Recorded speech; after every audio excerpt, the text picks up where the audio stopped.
Hello and welcome to the Weekly Stuff Podcast with Jonathan Lack. And Sean Chapman. We are here to talk about stuff this week on the show. We are going to be doing a very belated, but still hopefully fun 2021 year in preview. Yes, it's already March, but fuck it, we're doing it anyway. We are also going to be just doing a little bit of catch-up because last week was busy. We were doing a big Gundam episode, so we didn't have that much time to just shoot the shit a little bit about where we've been for the last couple weeks. So yeah, that's going to be an episode. Should be a fun one, Sean. Yeah, I'm excited because we traditionally do this year in preview episode, but so far this year has been fucking crazy. In the same way that the end of last year was fucking crazy. So it has taken a little while for us to get around to it, but these are always some of my favorite episodes to do. Awesome. Well, there you go. I hadn't, and honestly, this was all Sean idea at least, because I had not even thought to do this. So, and then Sean was like, "Hey, we haven't done a year in preview." I'm like, "Oh yeah, because everything's weird, and I don't even think in terms of years anymore." Yeah, and I was kind of desperate to not watch Batman and Robin last night, so I'm like, you know what? Tell. Let's just save that one because I don't want to watch Batman and Robin right now.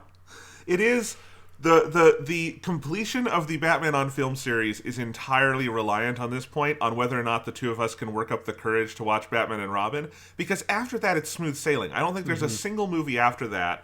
Like, I know neither of us thinks The Dark Knight Rises is a great movie, but I'm excited to watch it again and like talk about it critically and all that. Batman and Robin, I think, is the one where we're just like, especially after Batman Forever and being like, because I was kind of curious going into Batman Forever, like, I haven't watched this movie since I was a kid. Like, it'll be a very fresh experience. Maybe this movie's not as bad as people say. It's like, no, it's worse than people say. It's like, it doesn't give me a lot of hope for Batman and Robin.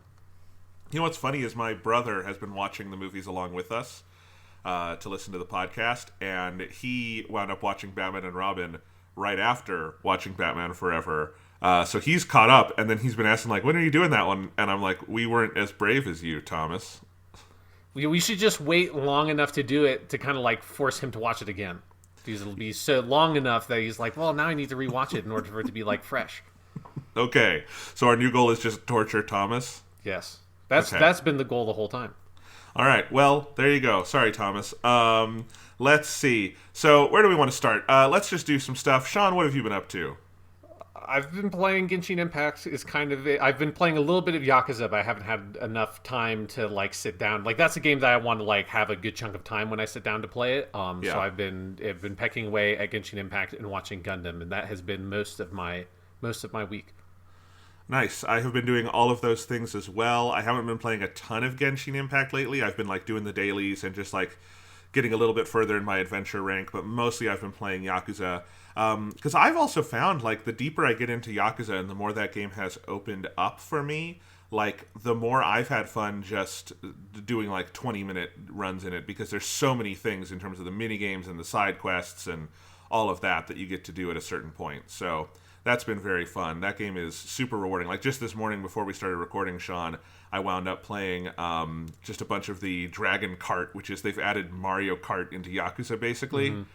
It's very weird. It's very fun. I can't believe it's in that game. Yakuza is crazy. Yeah, I think I just need to get past a couple more like big story bits to get like into where all the side stuff opens up, because I still haven't unlocked like the management sim and like that stuff.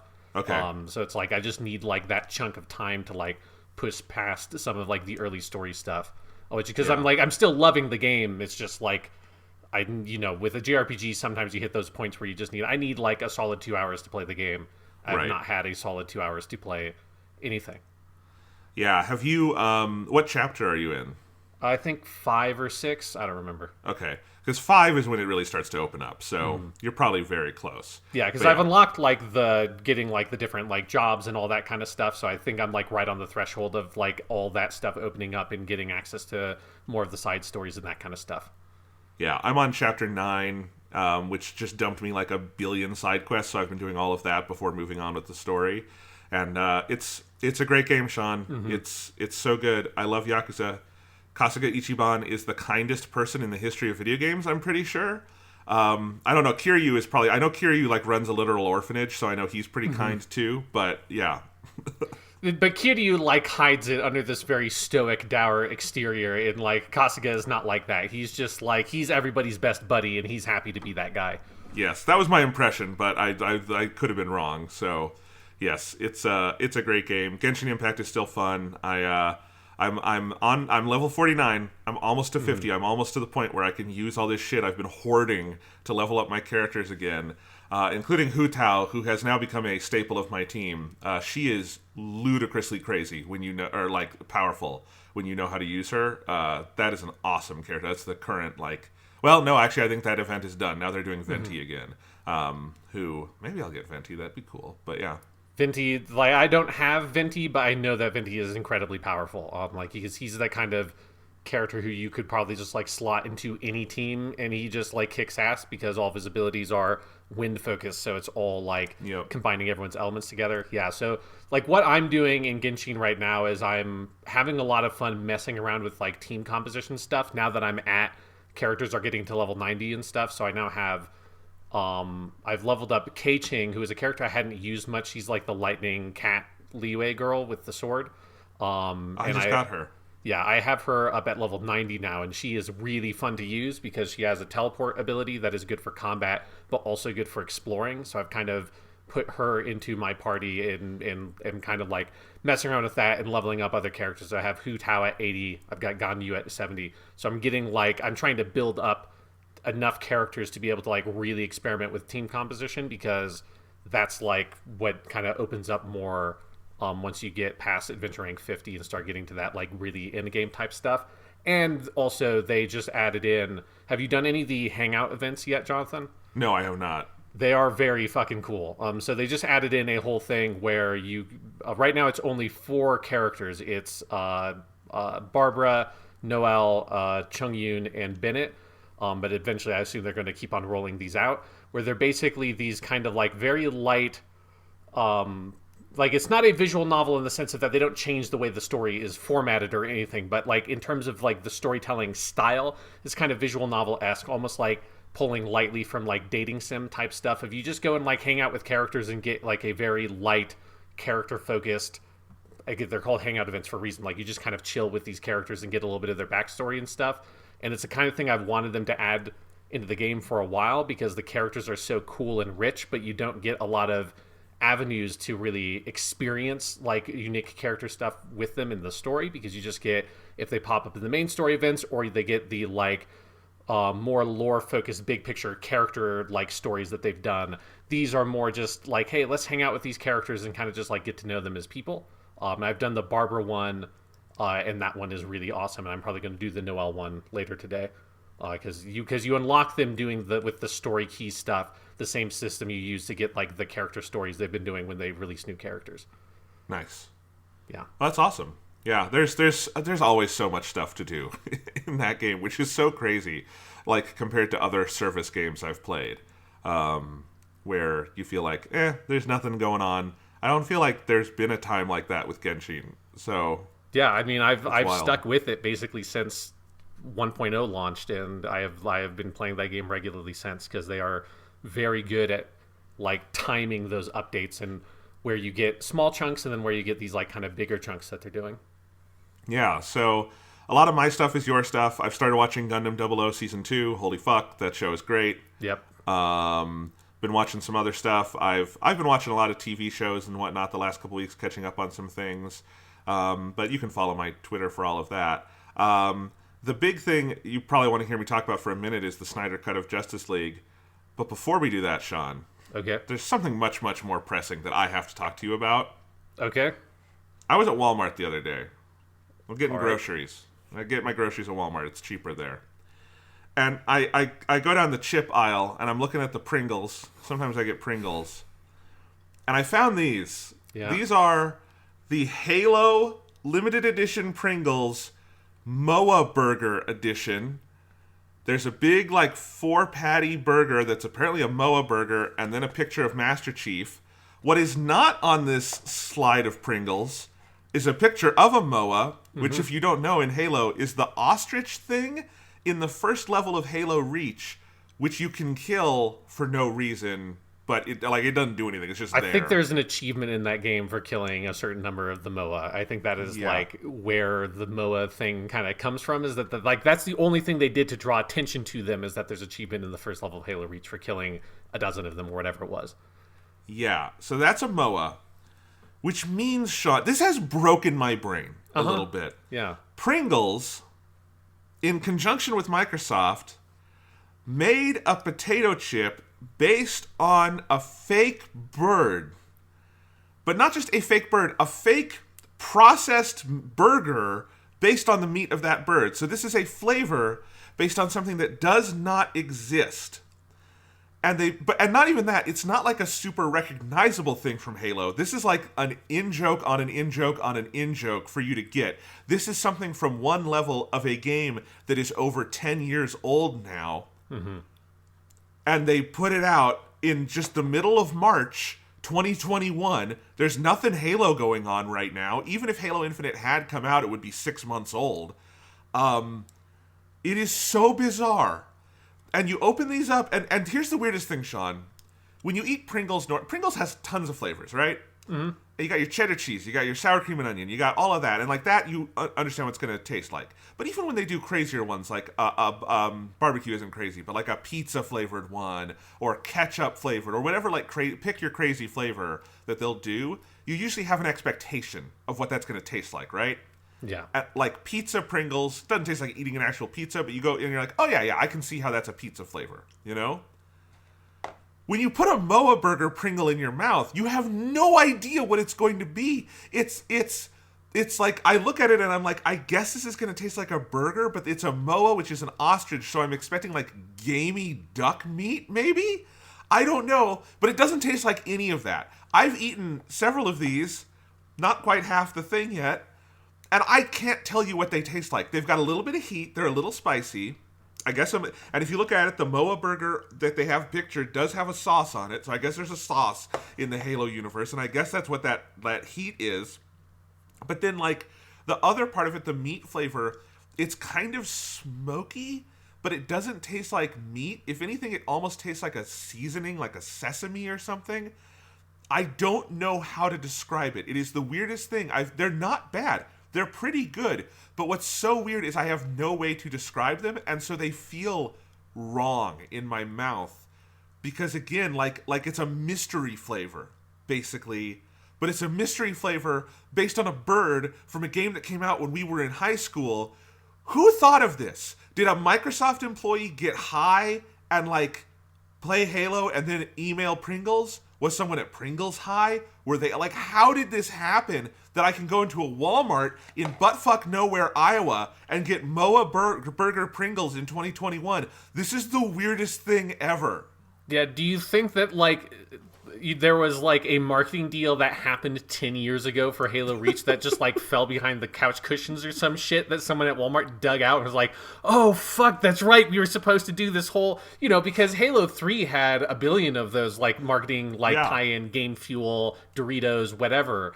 This, like, it feels like this is just, like, out of time. Because you're right, like, I think one of the most bizarre things about it is it would be weird regardless because of how disconnected it is from Halo Infinite specifically, because, you know, the game it's from doesn't even have fucking Master Chief in it. So I don't even know why Master Chief's on the can of that Pringles, because Master Chief ain't in that game outside of, like, an Easter egg.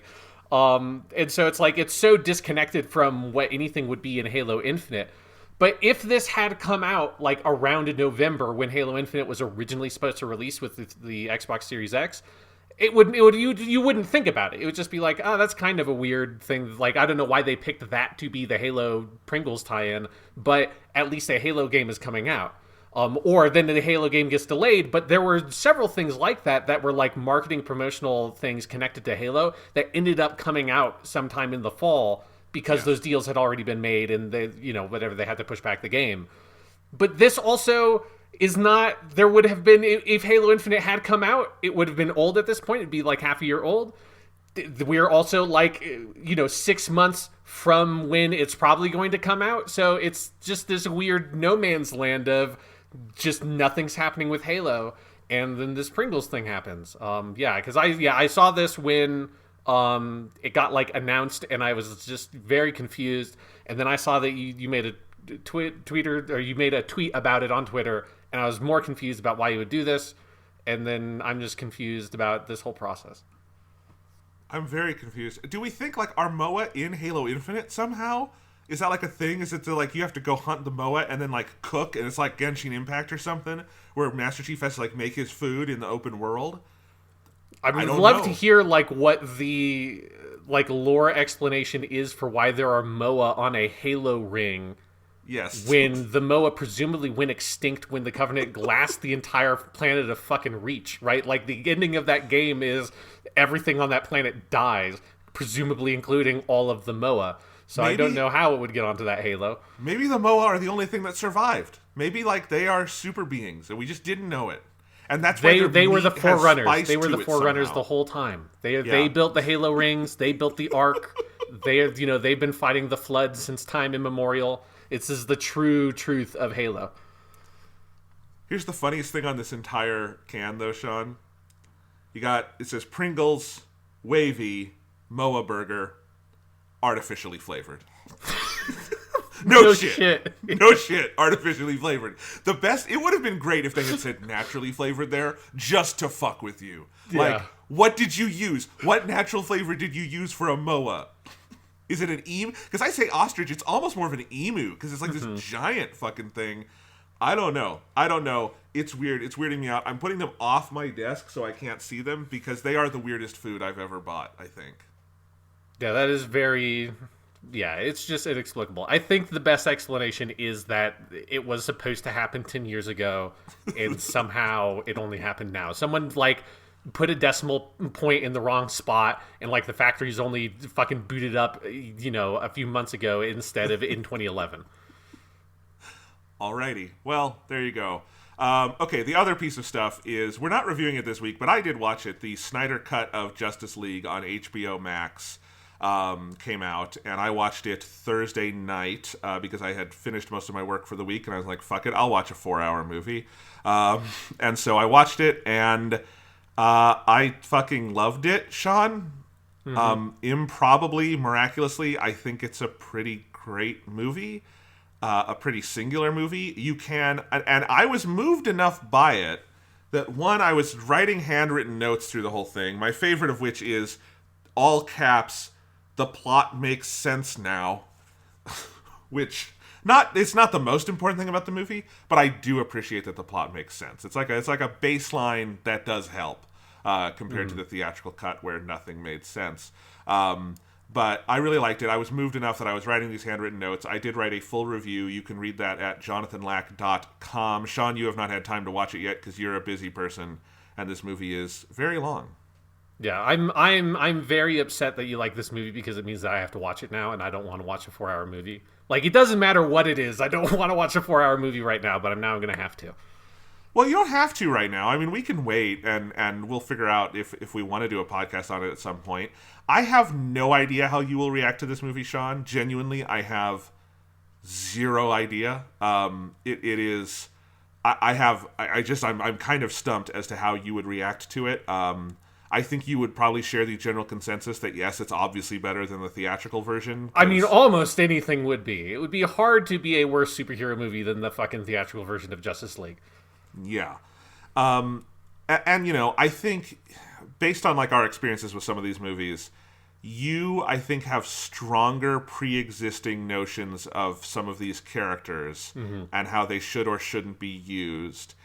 And I think that sometimes conflicts with, like, the Zack Snyder vision of these characters. So, and I don't think that will be fixed in this version for you, necessarily. Not that, I mean, this movie does not have, like, the gratuitous killing or anything of Batman v Superman or that kind of stuff. And, in fact, quite the opposite for some of the characters. But, like, I just don't know. And it is, as I say in the review, the 4-hourness of it is not incidental. It's not like, as I was maybe predicting a couple months ago, the Zack Snyder made an assembly cut and released it. It is a specific exercise in duration. Like, it is a durational superhero movie. It is extremely slow, but I think it's purposefully slow. Now, that doesn't mean everyone will like it. I think in the first paragraph of my review, I say, This is going to infuriate some people. It's going to leave some people cold. But like, it is durational. It is long. It is like The Flash does not get introduced for an hour and 8 minutes. I checked. That is, by the time you are that point in the theatrical cut, I think they're on their way to the final battle. So yeah, that's like the beginning of the third act, I'm pretty sure. Yeah. So like, it is long and it is slow. But what I love about it is when I say it's durational, it is built around big sequences. This is so different than any other superhero movie in recent years, where superhero movies tend to be very fast. They have a lot of plot. It comes at you quickly. They cut quickly, not just within scenes, but I mean like from scene to scene. There are not usually long scenes in superhero movies, other than maybe a climactic action sequence. And even then, you will usually do the 5 planes of action and we're cutting between them, so we're never spending too much time on one thing. That is not the MO of this movie in the slightest. It is like the final battle has some of that because you have the full team in League, but even then it's much more about the actual teamwork aspect of it, which is something I really like. But it is built around sequences that are big and focused in one place and on a character or a set of characters, and it just lets that sequence breathe in very like long extended ways, and sometimes reveals things that you wouldn't have gotten in the theatrical cut, and sometimes just a mood emerges from it that even if the same scene was nominally there, because of the way it is extended and just kind of lingers, there's more emotion or feeling to it. It's really fascinating, and that's what I loved about it, because those sequences are just phenomenally well built. I mean, this is, I think we've both agreed, Sean, over the years that like or hate Zack Snyder, he is like an interesting visual stylist, and has like obviously like big aesthetic ideas. And this is a movie where I feel like the best of him is on full display, and most of his worst qualities have been excised or like honestly evolved in an interesting way. Because the other thing this movie gets that I think has always eluded Zack Snyder to a certain degree is tone. His movies have always been, to me, a little tonally confused. Watchmen is probably the best example of that, because it's the exact plot of the comic book, almost panel for panel at a certain point. And I think where it misses the key of Alan Moore is that it is too serious, and it doesn't get that kind of satirical edge that you might say is there in Moore. But this movie is like very tonally confident in what it's doing, and it is definitely an evolution of what he was doing in Man of Steel and Batman v Superman, and this vision of superheroes as like very mythical, godlike, new Greek gods kind of thing. But I feel like it's nailed in a just much more like, and I think the length actually really helps with this, the durational aspect of it. But there is also just more humanity in this movie than I've ever seen in a Zack Snyder film. People feel like humans. I love every member of the team in this version. Everyone has said it, and it's obvious. Cyborg gets the biggest upgrade from this movie, because almost nothing with Ray Fisher is in the theatrical cut. Like, it is, when you watch it, it's and then you think about what they did to that character in the theatrical cut, it's borderline unconscionable that they had Ray Fisher do this character and then just gutted it. And also that's why the plot doesn't make sense in the theatrical cut, is because he is the most important character to the plot, because he was made from a mother box. And so he knows all the stuff. And like, his emotional arc is the arc of the movie. And it's a great performance and a great character. And it's true of everyone. I think this is the best stuff Gal Gadot has done as Wonder Woman. Ben Affleck, we're going to talk about this when we get to some of the later Batman on film stuff. I think Ben Affleck might be one of my favorite live action Batman now. Like, I liked him in Batman v Superman while not liking that movie. Like, there's a separation to me there between performance and like writing, but he's really good in this one, and it's a really interesting version of the Bruce Wayne side, at least. The Batman side I still think is kind of funny, because it's this giant, bulky, fat Batman suit that I can't imagine that character like running or fighting in, really. So, there's that. But yeah, this movie has an incredible score. The Tom Holkenborg Junkie XL score is out of this fucking world good. I think it's visually just stupendous and sumptuous. And it's just one of the most unique superhero movies ever made. There's like nothing, there's no denying that. It is a very singular vision. And I don't know, I'm happy to be wrong about this one. It's something special. Yeah, I'll try to check it out because the week after next week is my spring break, which is brutal because the way that March like works out on the calendar is like the last week of March is the like half of a week, and so the first week of April is the second half of that week, which basically means that spring break is 1 week later than it normally is. This is fucking hell because March 1st begins on a Monday this year. So it's like of all the things that are bad about the teaching in the 2020-2021 school year, the fact that spring break is 1 week later, that one sucks. But that sorry. means I'll have a good chunk of time, so I'll try to watch the movie then because I do want to watch it and do a podcast on it. Yeah. Yeah. Well, then maybe that'll be coming when you have your spring break. Just let me know, and we'll see if we talk about it. I don't know what you'll think about it. I guess I would just say go in with an open mind. And I'll say one thing that helped me is like the 4 years of remove from Batman v Superman made it much easier to just approach this as its own thing. And I had a friend in from my school who texted me or messaged me on Twitter and was like, "You keep talking about the Snyder Cut. Okay, I'll watch it." And I'm like, "Yeah, you should. It's good." And he said, I haven't seen any of these other DC movies like Man of Steel or stuff. Do I need to see any of those?" And I thought about it for a second. I'm like, "Nope. You need to know Superman and Lois were in love, which is a pretty common Superman thing. Superman died, and you're good. Like that's kind of it. And Batman is a little guilty about it. That's kind of all the continuity you need to know this movie, and that's kind of no continuity. The only other thing is that Junkie XL does a very good job working in musical themes from the other movies, and so like if you've seen Man of Steel, you will have an emotional connection to that music, but it's still good music. So it's fairly standalone, which is also interesting to me. Yeah, it's a crazy thing. It is, and it is especially crazy when you start doing the comparisons with the theatrical cut, and you're just like, oh my god, they made every decision they made for that theatrical version of Justice League was the wrong one. It's kind of amazing. They just systematically made all the wrong moves. It's wild. Yeah, that's the only thing I've seen from the Snyder Cut was I did watch like I think it was like a 3 minute video, a short video on YouTube that was just basically, I think it was like the Wonder Woman scene.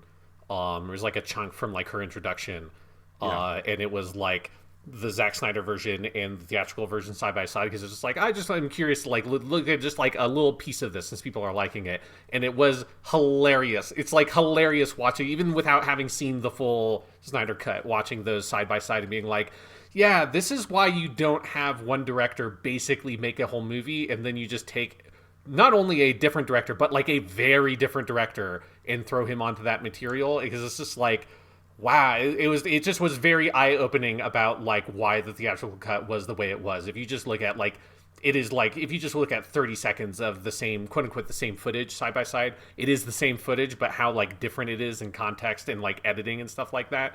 It Yeah. is pretty fucking crazy. That Wonder Woman scene is a great example because that's one where it's a great sequence. It's one of those long extended sequences I was talking about. It's really good. And I watched it and I was trying to think like, was this in the theatrical cut? And I had to go look, and it nominally is. Some of that footage is in there, but it's just contextualized so differently, and like it's just wild. It's yeah. Also, apparently, Joss Whedon was a giant asshole to everyone making that movie. So um, you can watch this movie and go, no one was an asshole to anyone making this movie. So Yeah. that's nice. Yeah. Justice for Ray Fisher. Poor guy. All right. So, any other stuff before we move on, Sean? I think that's all I've got. Alrighty. Well, then let's go ahead and do our 2021 year in preview. And I have just listed basically. So we're going to start with. You want to start with video games? Yeah, that's good. All right. We'll start with video games, and I have listed here the games that we are not interested in either to play or just to mention here through the end of the year. The only dates we have are through September. Very little is dated for this year. And then we have all the games that have been announced for 2021. And we will play the Will These Games Come Out This Year game, Sean. Yep. Yeah. So let's start with March. The first game coming up next week is Monster Hunter Rise on Nintendo Switch. Which I was thinking about playing. I did get the demo that just came out, and I remembered why I've never played a Monster Hunter, because this is the third time I've tried a Monster Hunter demo. Because I tried the 3DS one Don't ask me which 3DS one. It was one of the 3DS ones. There were a million of those. Monster Hunter World had a demo, and I've tried this. I cannot figure those games out. They are so fucking confusing. The controls make no goddamn sense to me. I'm moving around and I don't know what I'm doing. It looks like it's like a crazy PC MMO with the controller scheme, but it's not. I don't know. I can't figure those games out. They're very confusing to me. It is very pretty, though. It is stunning that game works on the Switch. It just looks like a PS4 game. But, yeah, I can't figure that game out. Yeah, I mean, I guess I like one thing I would say is I don't necessarily think like a demo in that way is the best introduction to, like, assuming the Monster Hunter Rise demo is like what the Monster Hunter World demo was. Yeah. Like, I think that is a hard way to be introduced into these games because Monster Hunter is a relatively insular franchise. Like, there are things that have been inspired by Monster Hunter, but all those are like games that rarely even come out over here because it's such a popular genre in Japan that like it has created its whole own game logic that is kind of internal. And so, yeah, I think like being thrown into here's like a hunt, just go on the hunt, fight the monster. That is kind of a hard way to learn those games because they are very complicated and they're very like, again, it is like game systems that have been built on each other for like 10 plus years. So I would say like, you know, I'm not saying you have to play Monster Hunter Rise, but I would say don't let that like be the determining factor because I think if you played like the full game and got the full onboarding and stuff like that, that I think it would clear up a lot of that confusion for you. Yeah, and they think that's probably true. I think it's maybe just a bad demo. It's probably a good demo if you've played Monster Hunter, but it's clearly not a demo for newcomers because the tutorial is just like, here are 3 new things and tells you nothing. Like I had to constantly like be looking up. There is no way to in-game look up the control scheme, so I had to like Google like how the fuck does this game control and be like, okay, this button does this conditional on this, but this button does this conditional on these 2 other things, but sometimes it does this, and I'm like, oh my god, this is not good onboarding. Yeah, no, I'm sure it's a cool game. I would check out the demo if you are interested. It seems like a really cool game for the Switch. Here's the other thing that turned me off of it just slightly, Sean, and I hate to say this. I think I'm becoming a frame rate purist because it was at 30 FPS and I could barely play it. It's a solid 30. It's totally fine for Switch. Nothing wrong with it. But the thing is, I've had my PS5 since November, and there is no PS5 game I've played that is like an actual PS5 release that runs at 30. They all run at 60. Everything new I've bought for the PS5 and a bunch of PS4 games that have been upgraded like Genshin Impact. So I just haven't looked at a 30 FPS game in forever. Even Switch games, like I played Mario and some other stuff that run at 60. So it's like, that's the hardest adjustment I've ever had. Like this is the longest I've gone playing only, like I feel like high frame rate games. And so it was the first time I've ever like looked at just a fresh game at 30 and gone, this looks like a slideshow instead of like switching a setting within a video game. You know what I mean? Yeah. No, I definitely get that. Yeah, because it's something that was I had to get used to that when I played Yakuza 6 because Yakuza 6, while I played it on my PS5, they didn't do anything, so they didn't like unlock the frame rate or something. So that game just runs at 30, and that took me a while to be like, oh fuck, right. Like I've gotten very used to playing everything at 60 frames per second, and now everything looks all choppy and weird. And I got used to it, but it took a little while. It is my hope that the PS5, that is just, and the Xbox, I want that to be a priority for everyone making games. No more of this 30 shit. Keep it at 60. The system can do it. I don't want that anymore. Anyway, March 30th, we're getting Disco Elysium, the final cut, which is the console release of Disco Elysium, which was this PC mystery game that people loved. Neither of us have played it. But I am curious about this version because it's like the full director's cut, final version of it. Yeah, I'm curious about it as well because it's like a very classical style computer RPG in the vein of something like a Baldur's Gate. So I'm curious. Like I'm just curious, like to read reviews of the console version and see if the interface and stuff like that work well because my impression of it is a very PC first type game. But yeah, it's something that has been on my radar since it came out. I think 2 years ago now. I think it's been a little while. It was a 2019 game. Yeah. It's the kind of thing where I might play it on PC anyway, but the final cut is also coming to PC. So, I've been waiting for the extra content. Like, I just hadn't picked the game up yet. But it seems like a great game. On April 23rd, we are getting a remake and a re-release. We are getting Judgment for the PS5 from Ryoga Gotoku Studios, which is cool. It seems like a similar upgrade to Yakuza 7, and I hear that game's good, Sean. That game is very good. It ran at 30 on the PS4. The upgrade will be 60 frames per second. So if you want to keep that 60 frames streak going, you can play Judgment happily. That game fucking rules. I will probably get that game. Also on April 23rd, the thing is, though, we will definitely be playing this, is Nier Replicant version 1.22474487139 ellipses. That is the remake of the original Nier by Yoko Taro, but Yoko Taro'd up even more, and with help from Platinum Games, the people who made Nier Automata. Sounds pretty exciting, Sean. Yeah, they've been doing little like trailers and stuff like that for that game for a little bit now, and yeah, every time I look at it, I'm like, fuck, they have just like, this is awesome, because they have basically turned it into like a pseudo, like in terms of the gameplay systems, it looks like it's kind of like a pseudo sequel now to Nier Automata with how much they've changed the way that combat worked. So yeah. I'm very excited to play that game, one might say. Yeah, so I am guessing that is a game we will do a podcast on, because it's related to Sean's favorite game ever, and a game I like too. Not as passionately as you, but I do like. On April 30th, this is one I am so excited for. New Pokemon Snap on Nintendo Switch. Fuck yeah. This is honestly like one of the coolest Nintendo releases in years. We're getting a new... It's not just a re-release of Pokemon Snap, it's a new Pokemon Snap. And I don't know if you've seen the trailers and stuff, Sean. This game looks gorgeous. Yeah, no, this is very cool. This is like, you know, if Nintendo is going to go back and they want to like mine nostalgia and stuff for their older franchises, this is what they should do. They should make a new version of one of the best games they've ever made, the best Pokemon game, Pokemon Snap. Is this like the official title of the game is just New Pokemon Snap? Yeah, that's the official title of the game. It's on the box. Because maybe that's like secretly that's when the new Nintendo Switch comes out. Just like they had the new Nintendo 3DS. I've had all these rumors about them doing a like 4K whatever bullshit Nintendo Switch.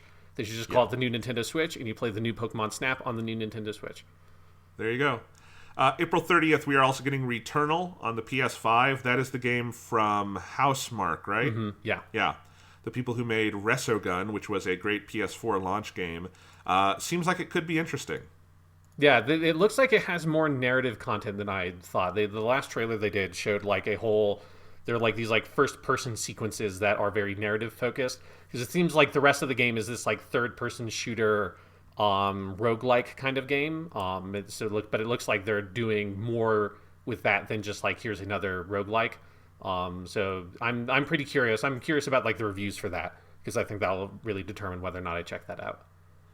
Yes. One I will definitely be checking out, though, is May 7th. We are getting Resident Evil 8 Village, or Resident Evil Village. I'm still not clear what the title of this game is, but it is the 8th Resident Evil. I have not played 7 yet, but I did download it onto my PS5, so I can make sure to catch up on that one. I've played the other Resident Evils, obviously. The good ones. So I'm excited for this, but yeah, that's May 7th.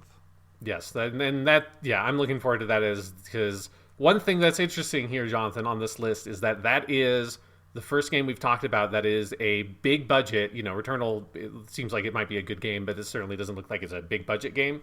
Like a big budget game that is targeting PS5 and Xbox Series X. Like, obviously, it will have PS4, Xbox One versions, but it seems like they are like really prioritizing next gen.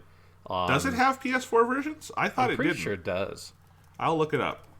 I would be surprised if it didn't, just because it feels like that would be a mistake at this point with like the shortage of supplies. Okay, no, you're right. It is coming out of the... They initially announced it just for the new console, so I guess they are doing... But yes, it's been, as you're saying, prioritized for the PS5 and Series X. Yeah, so it is a slow going in terms of getting stuff on those consoles, was for obvious reasons with the pandemic, but it's definitely something like I noticed when I was looking at a list of stuff and being like, okay, what is coming out? It's like, fuck, man, yeah, it's not until like May. We're going like all of April without getting something that is like a big release on those consoles that is like taking advantage of those consoles.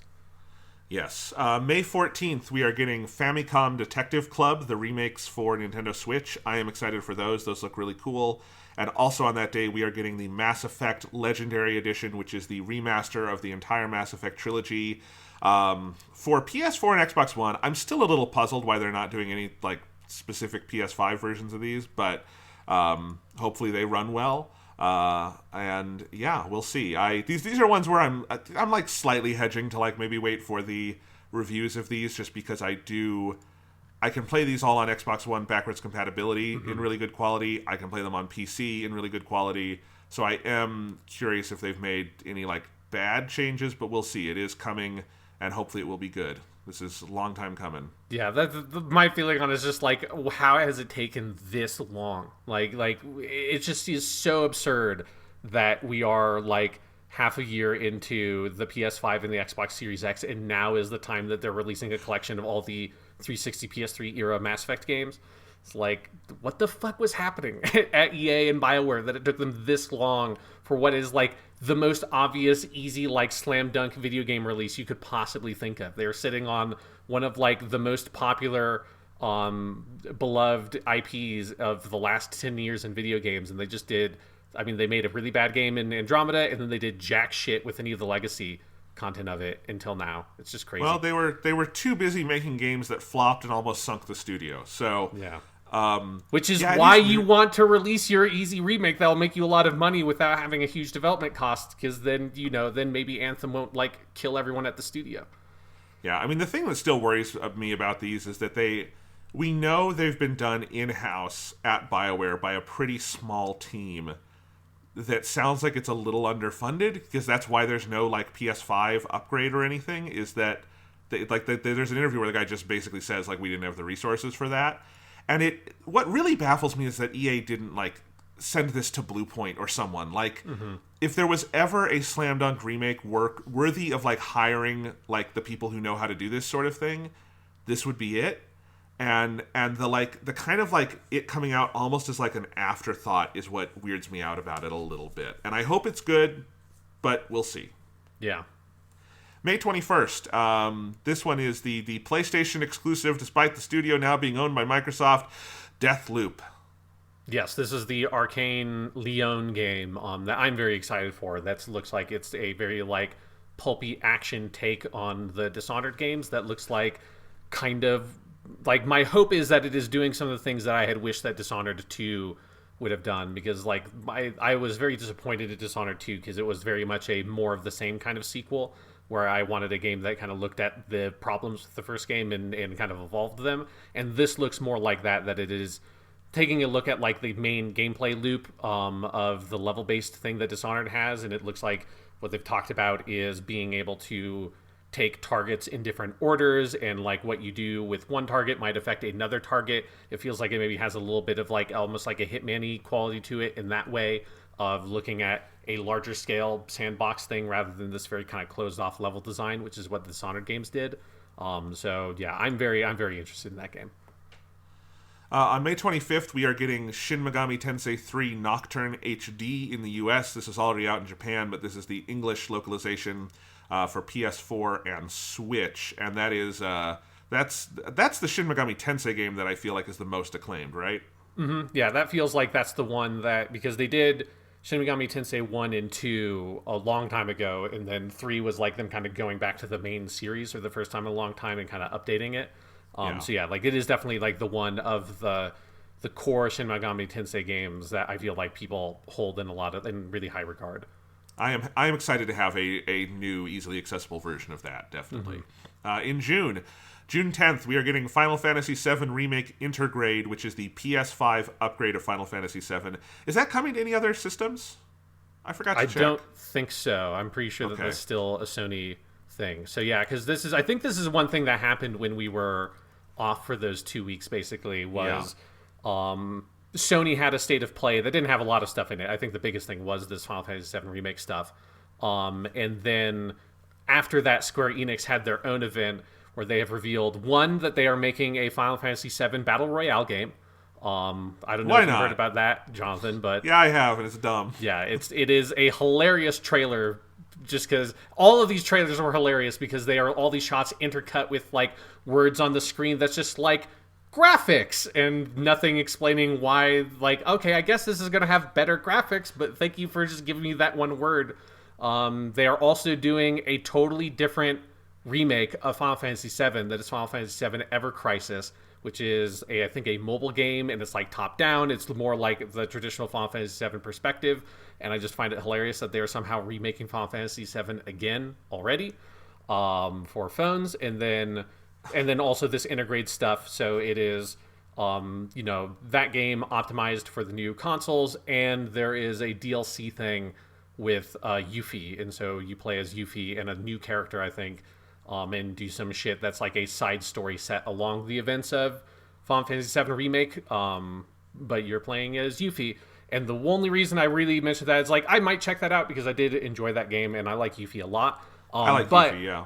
if you want to finally hear the Final Fantasy VII Remake take on Descendant of a Shinobi, which is Yuffie's theme, which is one of my favorite themes from that original soundtrack, that is in the trailer for the Intergrade game. And so if you just wanted to listen to that and just play like the last minute of that trailer over and over again and just listen to the music, because it is a really fucking good version of that song.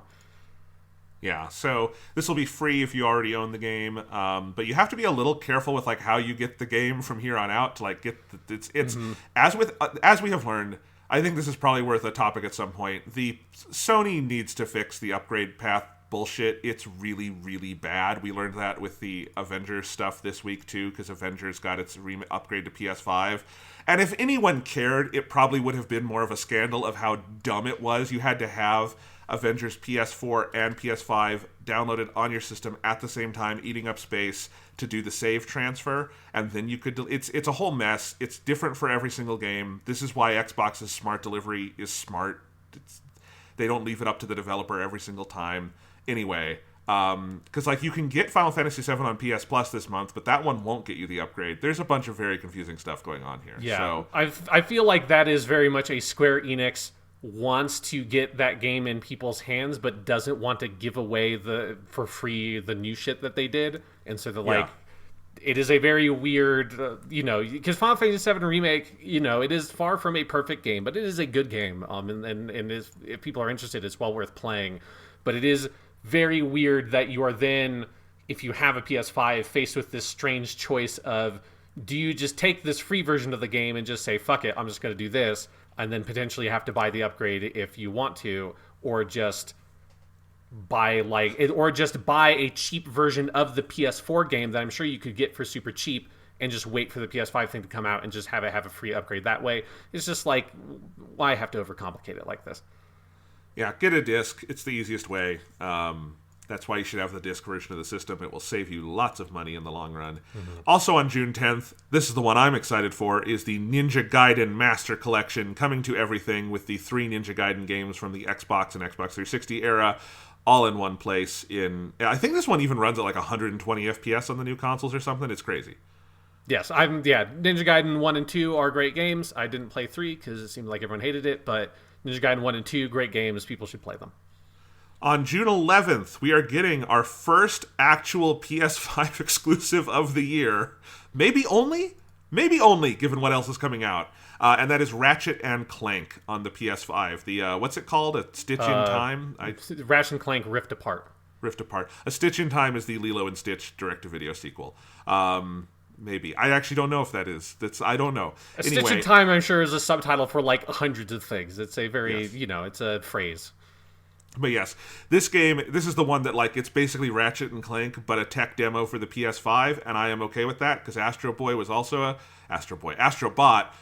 a tech demo for the PS5, and it was great. So this game actually looks really cool, so I'm excited for this one. And it's going to give me an excuse to play the PS4 Ratchet and Clank that was like a pseudo remake of the first game that they did, that I've had because it was a PS Plus game. It must have been a PS Plus game like 4 fucking years or so or something at this point.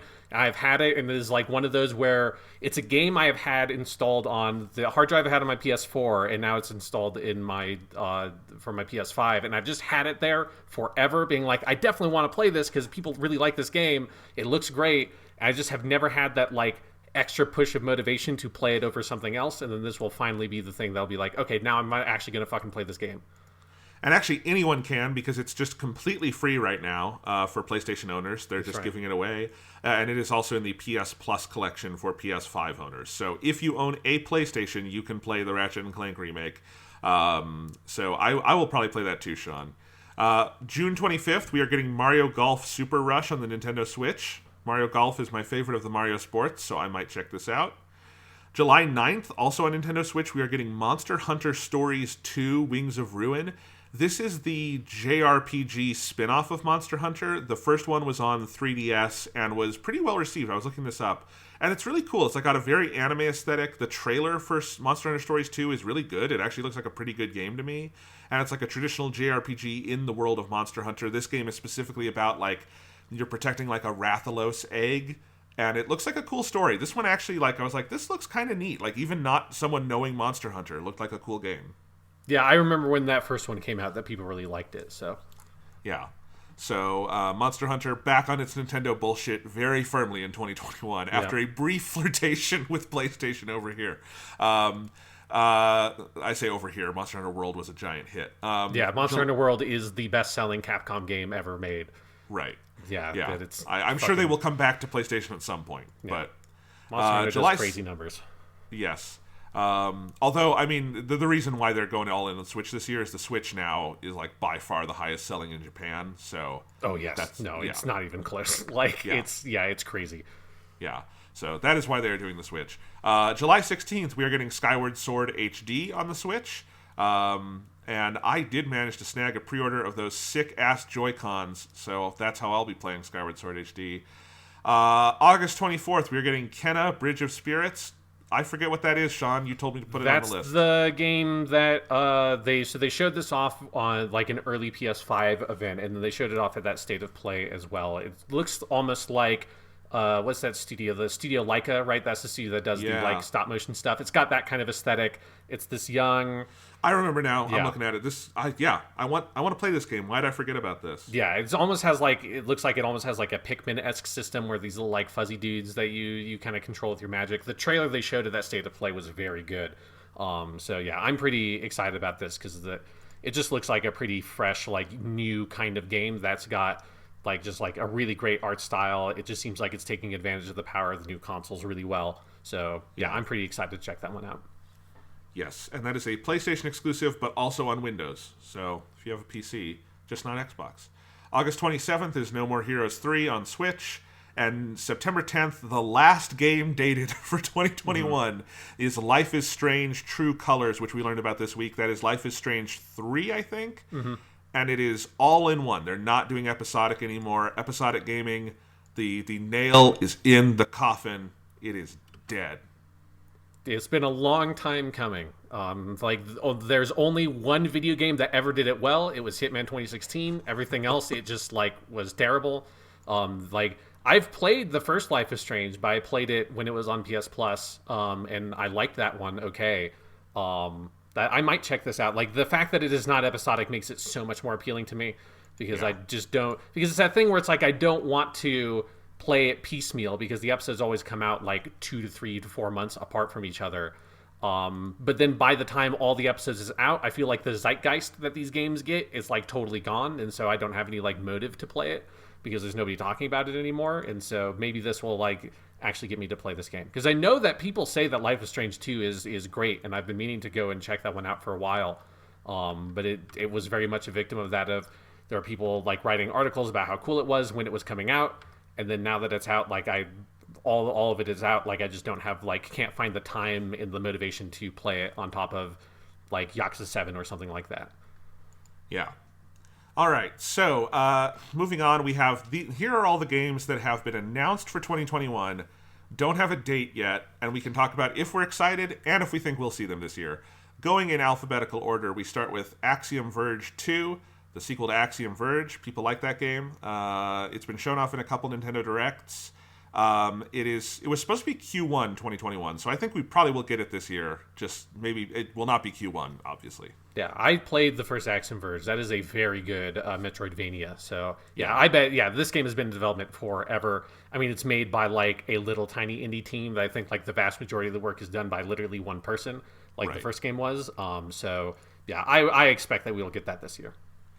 Then, Sean, you wanted to tell us about this game, but we are getting our first Demon Slayer Kimetsu no Yaiba game.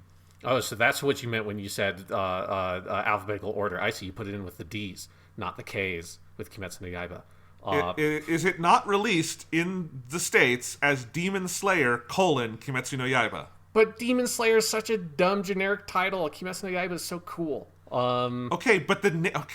I'm the one who's seen it and likes it, so I'll decide what it is called on this podcast. Thank you. I understand, but if I look it up and in an alphabetical list, where would it be put in most English listings? It would be in the D. Quit giving me shit about this. They called it Demon Slayer. I didn't call it that. Anyways, this game is made by CyberConnect 2, the people who made the Naruto Ultimate Ninja Storm games and Dragon Ball Z Kakarot, which was my number 10 game last year. So this looks they did a couple weeks ago, they did a big kind of demo showing it off with a bunch of the voice actors from the show basically playing the game. And it looks very much like a spiritual successor to the Naruto Ultimate Ninja Storm games, which are of the surprisingly incredibly crowded anime arena fighter genre, which is like every anime, whether you realize it or not, every anime gets an arena fighter at some point. It is crazy. I think My Hero Academia has 3 of them. I'm pretty sure One Punch Man has 2 of them at this point. Kill la Kill got one 7 years after Kill la Kill finished airing. So you get a lot of these arena fighters, but the ones that are really good are those Ultimate Ninja Storm games. They're really fun, casual style games that if you have any affection for the source material, very much in a Dragon Ball Z Kakarot kind of way. They're not the deepest games in the world, but they express what is fun about the source material very well. And that Kimetsu no Yaiba game looks fucking gorgeous because it captures the aesthetic of the show incredibly well, and the really vibrant colors, the cool kind of ukiyo-e painting style that they use for the water and fire effects and stuff like that. So I'm very excited. I will probably get that game because I think we are also getting season 2 of that show in the fall, and the movie's coming out in April over here. So yeah, April 23rd, Funimation just announced they're doing the theatrical showings of Mugen Train, the movie that is now the highest grossing movie in Japanese history, which I'm excited to see. I haven't watched the show yet, but it's only 26 episodes, so I'm going to watch that probably after we're done with Gundam 00 is the next anime I want to watch. Yeah, and you should definitely make sure you watch the show because the movie is it's the story, right? And so it's not a spin-off, non-canonical story like a Naruto movie or One Piece or Dragon Ball. It is literally the next 2 volumes, I think, of the manga into a movie. Yeah, because that's a manga that, despite being hugely popular, is a very self-contained thing. It's 25 volumes, and so they're very clearly focusing in on how they're adapting it in different mediums and stuff, which I think is a cool way to do it.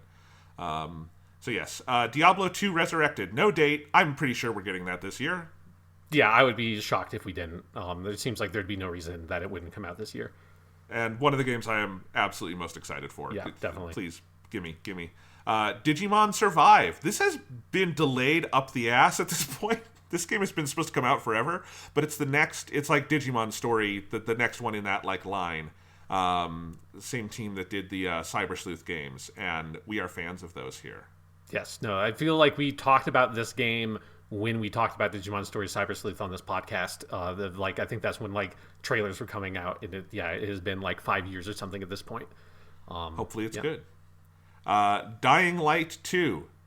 I don't even know what Dying Light 1 is, but that game is definitely not coming out this year. So that's the Dying Light is a zombie game that is a spiritual successor to, what the fuck is that? There's the zombie game where you were on the island. It was a beach resort, where the fuck that game was called. And then that team made a spiritual successor in Dying Light. This is the sequel. This had God, I'm blanking on all my names right now, but it had the dude who was really well known for his writing a lot of Obsidian RPGs like Fallout New Vegas, that then later got outed as a creep and an abuser. So he's no longer working on that project, but he was out there on the E3 stage and all that stuff. That's the guy who did Icewind Dale and stuff. Mm-hmm, yeah. So he's an old school CRPG writer. And so he was working on the game, is not working on it any longer. This is where they showed off the demo at E3 where it was and your choices really matter, because if you what you choose to do with this water, either you can give this water to the good people, or you can save it for yourself and build up your settlement or whatever the fuck in your zombie apocalypse. But yeah, I feel the last couple of months you have gotten news out of both that game and then also Vampire the Masquerade Bloodlines 2, which is a much more dramatic, they're just restarting development more or less on that game, where it seems these games got hit very hard, both by pandemic stuff and the guy was also working on that. The Sex Pest was also working on Vampire the Masquerade Bloodlines 2. So it seems like that shit really fucked up these games' development. All right, Far Cry 6. This is probably coming out this year because it did have a date at one point, but it has been completely pulled off the calendar and delayed, similar to what Ubisoft did with Watch Dogs Legion last year. So who knows when this is coming out? I mean, a bunch of people have it pre-ordered and shit. It will come, but who knows? It looks like a Far Cry game, but it has Gus from Breaking Bad, so that's cool, I guess. Yeah, it's really weird that there has not been anything about that game since that like big announcement event that they like did early because it got leaked. Just because I had totally forgotten that this game was even announced until we decided we were going to do this topic for the podcast, and I was looking at the Wikipedia list of games coming out this year. It's like, oh right, Far Cry 6. Like they did say it would come out this year. They did show off that game. Like, man, have there been a lot of Far Cry games at this point that if this is not a very different take on that franchise, which I don't think it's going to be, I think they have done like 2 or 3 Far Cry games, way too many. Yeah. But yeah, it might come out this year. I would not be surprised to see if it slips. I would also not be surprised to see if it comes out this fall. Yeah, I mean, if it slips, that would be like a full year delay, which would be more than just your normal delay problems, so we'll see. COVID, man, like... No, I know. Yeah, this is going to be the year where we see, like, I think, like, the impact that's really going to have on development, because this is games that aren't, like, in that last phase of, like, bug squashing and all that kind of stuff, but are still, like, in the process of being made, and that's when it hit for their teams. Right. I think that's going to have a much more dramatic effect on game development when games come out than it did last year. Yeah, I'm just saying Far Cry 6 was, like, supposed to be out already from its, like, original date. So it got really delayed. So we'll see. Ghostwire Tokyo. I have no idea if this game will ever come out, frankly, because like it's had a lot of like behind the scenes stuff. I mean, it will come out, but you know, it is the other Bethesda game that will be a PS5 exclusive, despite Bethesda being owned by Microsoft. Yeah, its trailers always look cool. They always look cool. Yeah. But I feel like it's also a game where it's like it has cool trailers, but like they've never really shown a gameplay demo of it. And because we didn't have an E3 last year, like I feel like last year would have been the year for it to have like a big gameplay showcase at Bethesda's E3 conference, but now E3 is basically dead. So, yeah. Here's a game technically announced for this year that I am 99.9% repeating. Sure will not come out this year, and that is God of War 2. Was that officially announced for this year? Because Yes. Wikipedia says it, and I'm like, when the fuck did they say that it was coming out this year? Because I think that was in the trailer the little teaser that they dropped. Yeah. Because Or they said next year at the show or something. Yeah. But like we have seen no actual footage. It's also, this game is going to be a genuine PS5 exclusive, it seems. And I don't think Sony's doing many of those right now, in part because they can't sell people PS5s. Because they can't make enough of them.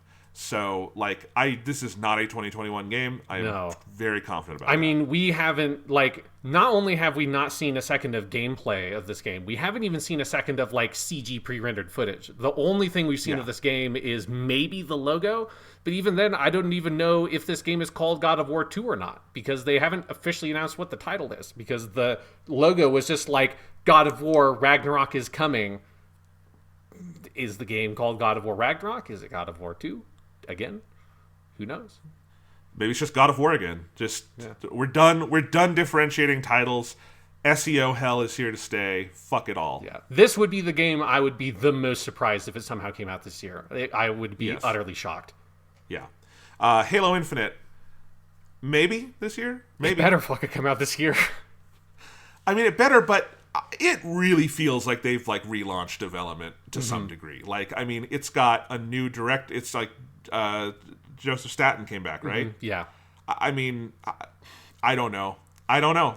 It's impossible to know what's going on with Halo Infinite, because it was apparently close enough that they were ready to launch it last year. They didn't. They're revamping it. I think with this one, like, we can say like it better come out this year, but I think a combination of COVID and we don't know how far into the guts of that game they're going in revamping it, you know? Mm-hmm. And we don't know if like is the new Microsoft regime going to just push it out the door, or are they going to take the Sony approach of it'll be done baking when it's done baking? I don't know. It at this point, I mean, it is fairly embarrassing for Xbox that like you can go buy an Xbox Series X and Master Chief is on the packaging, but that game isn't out, and I can buy my fucking Pringles, but that game isn't out. So who knows? We will wait a very long time for a game appropriately called Halo Infinite. Yeah, it's that game continues to be like one of like the great mysteries of the video game industry. Like, what the fuck is going on? What happened with that game? Horizon Forbidden West, I think this will probably come out this year, and I think it'll probably be Sony's big like fall Thanksgiving game. It will be cross-platform, we know. It seems like it was fairly far along in development. I think it probably would have come out earlier this year, but we've never had a date. I'm assuming it's a late in the year game. Yeah, I suspect it's either, yeah, like you're saying, it's going to be their fall game, or if it gets pushed because of like COVID or whatever, like affecting the development, I would also not be surprised if it got pushed into like February or early spring. Yeah. King of Fighters 15, the next King of Fighters game. I haven't played any of those. Really, well, I've played a little bit of some of the earlier ones, but there's another one of those coming out. Yeah, they've been releasing because those games have 5 million characters. They've been releasing character trailers at like a terrifying clip. So I think like because I you know, even though I don't play a lot of fighting games, I do like fighting game trailers because they're always very cool. Because that's one of my favorite things about fighting games is I like to see the ultimate finishing moves that characters have, and they always put those in the trailers. So I end up watching those, and so it always pops up in my YouTube recommends. I'm like, there's another fucking trailer. It was like 2 days ago since they had their last character trailer. So I bet that game's going to come out this year. Lego Star Wars: The Skywalker Saga. That game has been delayed. Like that was supposed to be like a 2019 game, right? I mean, I have no memory of this. I don't remember. Like I vaguely remember them saying the words Lego Star Wars at some point. So what this is, if you forget, Sean, is it's going to do all 9 movies in the main saga, but it is not just a re-release of all the other Lego Star Wars games. It is like new levels based on those. So it is so it's fairly ambitious. It is doing Lego Star Wars for all 9 movies redone. But like, I mean, this game has been delayed by a year or more. They've been working on it a very long time. So it could be like a cool evolution of Lego Star Wars. That's what we've kind of heard, or maybe it won't be. We'll see. I mean, I'm probably not going to play it, but I thought I'd mention it. The World Ends With You is getting a sequel this year. I had totally forgotten about this, but it's called Neo: The World Ends With You. Sequel. It's also, I guess, kind of inspired by the success of the anime adaptation of World Ends With You. And it's a 3D game for the first time in that nascent franchise. So that's coming out. Pokemon Brilliant Diamond and Shining Pearl for Nintendo Switch. That is 110% coming out this year. It's just a matter of when they date it for. It'll be October or November, I'm sure, because that's when they put out Pokemon games, so they are there for Thanksgiving and Christmas. There's that game. That game will not slip. The world could end. That game is coming out. Yeah, I'm with you. That game is 100% coming out this year. Psychonauts 2.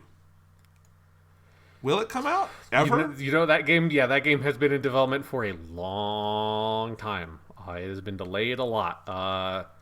It feels like it should, because it feels like it should have come out last year or the year before last year. But yeah. I feel like, I mean, I'm not a big Psychonauts guy, so I've not been like following the development. But it feels like that game has been around for fucking ever. So I hope it comes out soon, because I know people really like Psychonauts, so I hope those people can get the sequel. Shin Megami Tensei 5 for Nintendo Switch. This game was announced basically alongside the Nintendo Switch. It has been in development a very, very long time. Atlas has said this is the year. I believe it, I guess, but we'll see. If it comes out, I will play it. I'm very excited and curious about it. But it's been a long time. Yeah, there's been no trailers really for it recently, so yeah, I feel like I have no context for judging whether or not it's going to come out this year. Yeah, 6 Days in Fallujah. We did not talk about this, Sean. That this game got Do you know the story behind it? Because I can't keep going. Because I think this also was something that happened in those 2 weeks that we were off. So 6 Days in Fallujah. Oh, what the fuck with this game? So this game comes from, I want to say it's like 2007 or 2008. I mean, it's around when Call of Duty 4 came out. Konami announced that they were working on a game based on the attack on Fallujah during the Iraq War, which is like an infamous. I mean, now I feel like how it should be framed and understood as is an infamous war crime committed by the U.S. military on the Iraqi population, where basically it was some of the hardest fighting that happened in the Iraq War. The U.S. military prevented any adult males from leaving Fallujah under suspicion of them being terrorists or insurgents, and then attacked the city, including this is where some of the most infamous use of white phosphorus took place. The U.S. government officially denies that, but it happened. So this is also, if you've played Spec Ops: The Line, which is a third-person shooter from about 2012, which is an okay shooter in terms of gameplay design, but is a great narrative story that is kind of taking a lot of like the assumptions and tropes of the military shooter genre to task. It's a great game. It's kind of playing mostly off of this like historical event. But 6 Days in Fallujah, the game, was going to be based in that.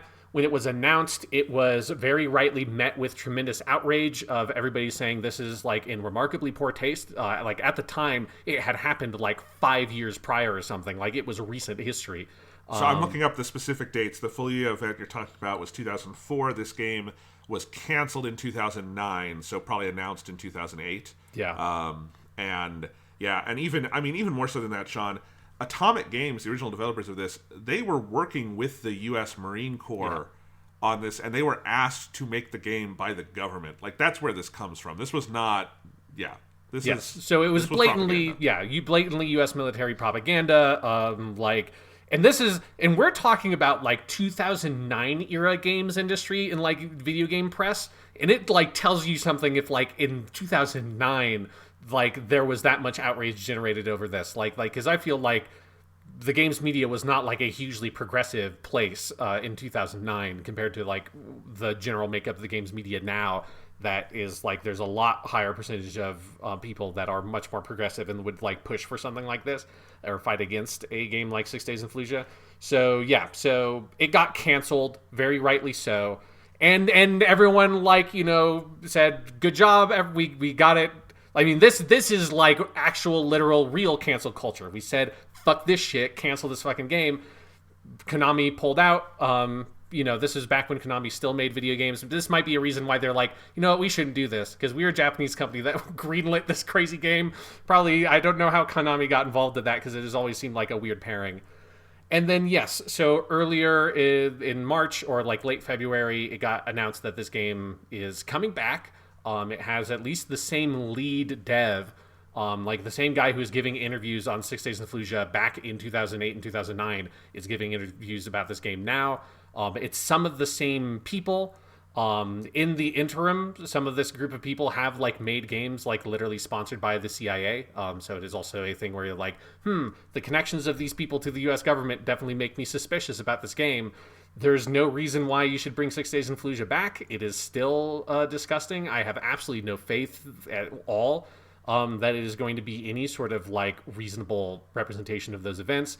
Because if it is a reasonable representation of those events, it should be one that depicts the U.S. military committing war crimes and taking the U.S. military to task for an unlawful, disgusting, immoral war and an unlawful, disgusting, immoral like battle within that war. That's not what this game is going to be.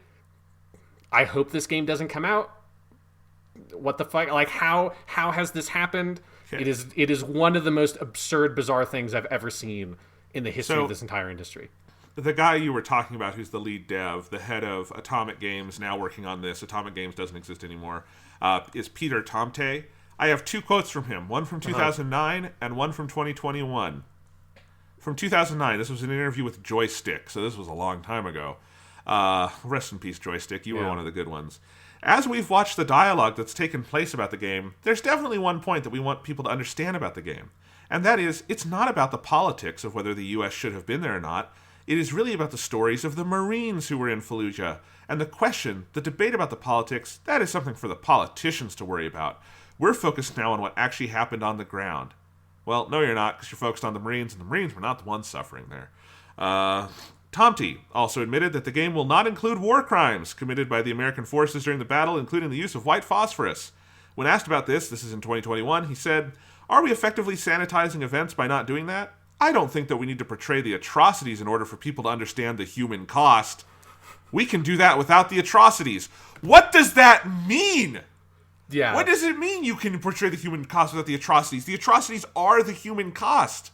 Yeah, if you want to be very angry, read that interview he gave for Polygon when this got announced, because it is it is just, I mean, it's full of quotes like that, right? It is in the development studio has backpedaled on this a little bit by, I think, like realizing we should not have this fucking dude talk to the press because everything he says becomes a headline in a bad way. And they released an official statement that said because the guy in that Polygon interview, one of the things he said repeatedly was a refrain we are very familiar with in video games at this point of like, oh no, there's no politics in this game. It's like, you're literally depicting war crimes, or like an event that has war crimes committed by the U.S. military in it, whether you choose to show them or not. Like, that is a pretty fucking explicitly direct political statement to sanitize or remove like things like the use of white phosphorus in a like civilian population. I mean, the use of white phosphorus at all is already disgusting, but like in that specific scenario, what the fuck? So like it's like one of the, if not like the most bizarre usage of the there's no politics in this statement by anybody working on a video game.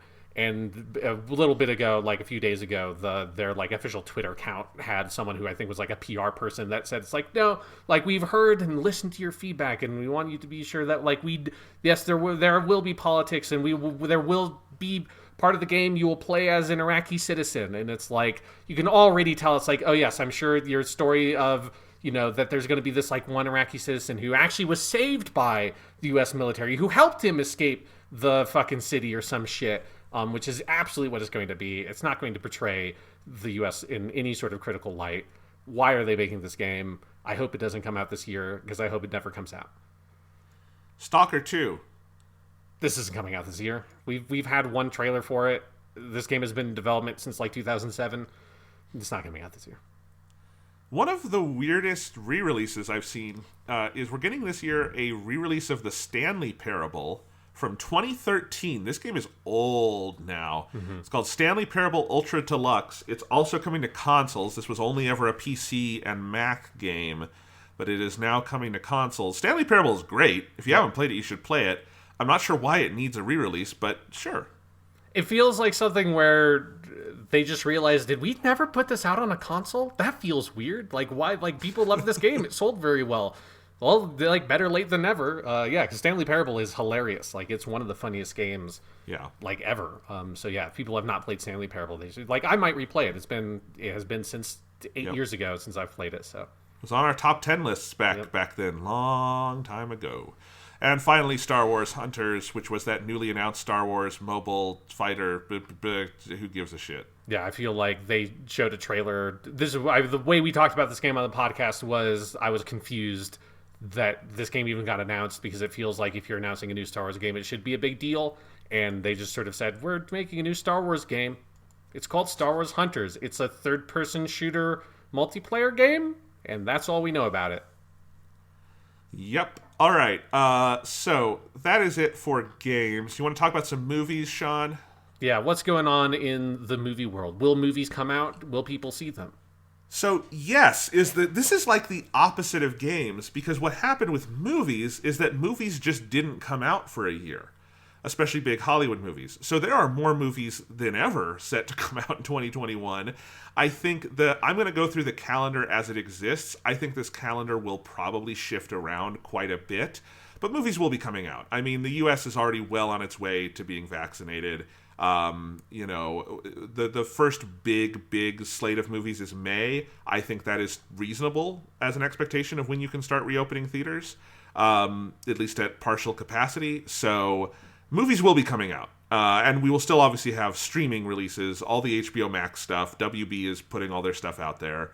So movies will be happening. And they will start basically on March 31st with Godzilla v. Kong, Dawn of Justice.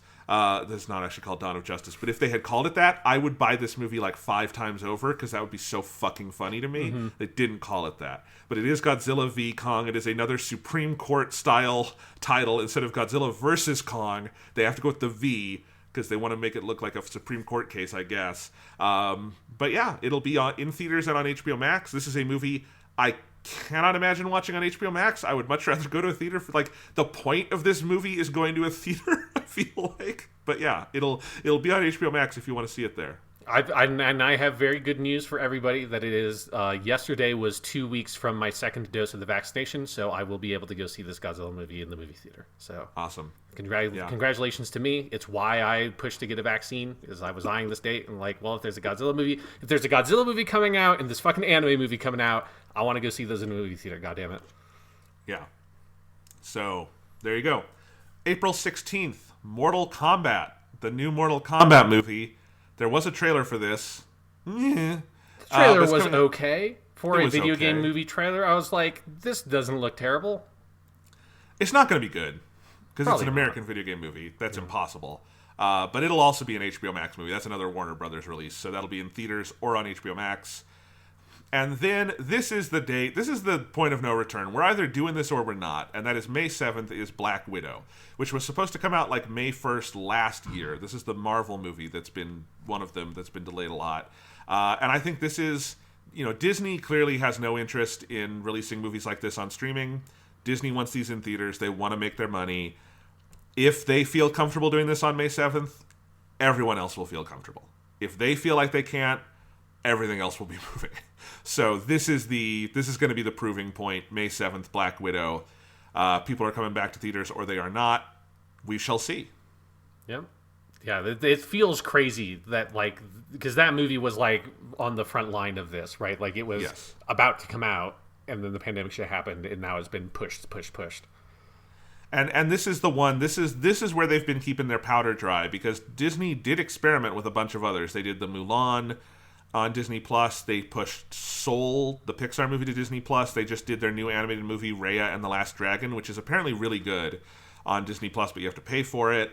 But they never budged on the Marvel stuff because they know Black Widow is a guaranteed billion-dollar movie. Mm-hmm. So that's why it's coming out in theaters. And yeah, I think this will probably come out because also, like, the other markets that this would be big in, like Japan and China, are open. So if America is mostly open, I think that's enough for them. So we'll see. Yep. May 21st. I wanted to mention this one because I'd forgotten this was coming out so soon. Zack Snyder's next movie is actually coming out on May 21st. It's a Netflix movie called Army of the Dead. It's actually got a great premise. It's a zombie movie where it is about a team of people led by Dave Bautista doing a robbery of a casino vault in Las Vegas in the midst of a zombie apocalypse. And that is coming out May 21st on Netflix. That is Snyder's first original movie since he left Justice League in 2017. So, yeah, that is coming out. That is big couple of months for that guy. Mm-hmm. Yeah. May 21st, we are also getting the new Saw movie, which is called Spiral, which has Chris Rock in it and Samuel L. Jackson, and looks kind of good. So we'll see. I had no knowledge of this. Yeah, it's called Spiral from the Book of Saw. So it is a Saw spin-off. It's not clear to me if, like, the Jigsaw character is in it at all or how related it is. And apparently it was Chris Rock's idea. Like, he is credited as, like, the story by person on it. So, like, Chris Rock has been doing a lot of kind of, like, experimental, like, stuff. Not experimental, but, like, pushing himself as an actor. Like, he was in the new season of Fargo, dramatic role. Obviously, he's doing this. So he's making an interesting, like, inroads in acting. And Chris Rock is always welcome on my screen. May 28th is A Quiet Place Part 2. This was one of the first movies pushed by the pandemic because it was, like, supposed to come out the week lockdowns happened. And then this is another one that, like, that was Paramount. Paramount has never budged on this one because that first one was such a hit. This one will be a hit. And A Quiet Place, like, it's a really fun theatrical experience because it's all built around silence and you and the audience trying to, like, keep it together. So that's coming out. The same day as Cruella, the Cruella de Vil movie is coming to Disney+. That is not a theatrical release, which... You look at have you seen the trailers for this, Sean? Yeah. That trailer went, like, a little bit viral, and so I watched it, and it's hilarious to me. Yeah. Let's just say that movie is not moving to Disney Plus because of the pandemic. That movie is moving to Disney Plus because Disney are smarter than that. I mean, it kind of looks like a Disney original movie that would air on the Disney Channel. Yes. Like it just has a very low budgety kind of look. I know it's Emma Stone playing Cruella de Vil. The idea of the Cruella de Vil origin story is just so inherently hilarious. That yeah, I don't know. I'm excited for this movie to exist. I'm not going to see it, but I'm glad that it's going to be out there. I'm sure I'll like a Lindsay Ellis or someone like that will make a very good video about it at some point, and I'll watch that and enjoy that. I mean, what's most baffling to me about the trailers for Cruella is that they're very clearly trying to do their corporate fake woke girl power shit, but with Cruella, and it's no, you cannot do this for everyone. You want to do with Mulan? Sure, that makes sense. Cinderella, kind of at odds with the point of the story, but try, go ahead. Cruella, it's a character who murders, kidnaps, and skins puppies to make a jacket. I don't want that particular girl having power. So maybe don't do the girl power shit with the serial puppy killer. Yeah, it's also I feel like the origin story of where did she come from and why did she turn bad is because she was literally named Cruella de Vil. The two parts of her names are cruel and villain. It's not, there's not a lot of space for subtlety and nuance in exploring the character psychology of Cruella de Vil. It is a puppy murdering cruel villain is just who that character is. And it's just so funny that they're making that movie. Oh boy. June 4th, The Conjuring 3. I didn't even know they'd gotten to The Conjuring 2, but they're doing I thought they had already made a Conjuring 3. I was on the other side of that. I'm like, really? They haven't made a third one yet? And I feel like you get a horror movie that's reasonably successful and you just make 5 of them in 2 years. June 11th, here's one I'm really excited for. This is In the Heights. This is the movie version of Lin-Manuel Miranda's first Broadway show, his pre-Hamilton success. And this is being directed by, oh God, I'm forgetting his name, but he's really good at this kind of thing, musical direction and stuff. And so this one, the trailers for this just look great. It was supposed to come out last summer. It's now coming out June 11th. This is Warner Brothers, so it will also be on HBO Max. John M. Chu. John Chu is a underrated director, I think, and yeah, I am curious to see what he does with this. It looks very good. So that's coming out. June 18th is the next Pixar movie, Luca, which I don't think we've even had a trailer for yet, but they're saying this is coming out in June. Maybe it'll be a less disappointing Pixar movie than usual. Yeah, I didn't even know that they were making another one, or another one was coming out so soon. June 25th, delayed by over a year due to the pandemic, is F9, the next Fast and Furious movie where they have just fully given up on the titles, and it is just F9. But it does look good. This is the one where the trailer has, Dominic Toretto driving off a cliff and then catching a vine and swinging with the car on a vine like the car is Tarzan. So I am excited for this. Does he do the Tarzan yell while it's happening? I don't know. Maybe in the full movie. Not in the trailer, but it's like a big musical sting in the trailer. This is the one Justin Lin has come back to direct this. He did Fast and Furious 3, 4, 5, 6.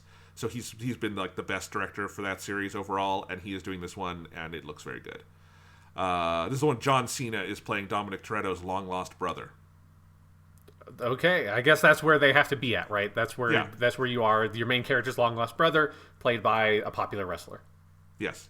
July 2nd, Top Gun Maverick, the Top Gun sequel, directed by Joe Kosinski, who is the guy who did Tron Legacy and some other movies. I think he's a pretty interesting director, visually at least. But yeah, they made a Top Gun sequel, Sean.